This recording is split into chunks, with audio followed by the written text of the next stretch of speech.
How to recover Telegram account? Well, the Telegram account can be disabled for various reasons, typically related to violation of the platform's terms of service or security concerns. Some of the common reasons include sending spam messages, sharing offensive or illegal content, and engaging in harassment or bullying. Security issues such as suspicious activity or account compromise can also lead to disabling. If your account was disabled due to these reasons, then it might be difficult to recover your account. But if your account got banned mistakenly, then what you want to do is head over to your Safari.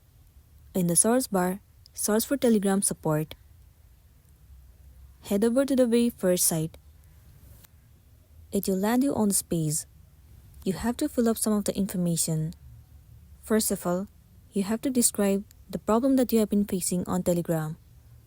You can simply enter that you want to recover your account as soon as possible. Well, you also have to enter your email address and the phone number associated with your account. Once you have entered, tap on Submit. Once you click on Submit, now within 24 hours, they will analyze your issue and then come up with some solution for you.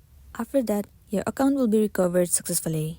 So that's all for today, and this is simply how you can recover your Telegram account. Make sure to smash the like button and consider subscribing if you found this video helpful. We'll see you in the next one.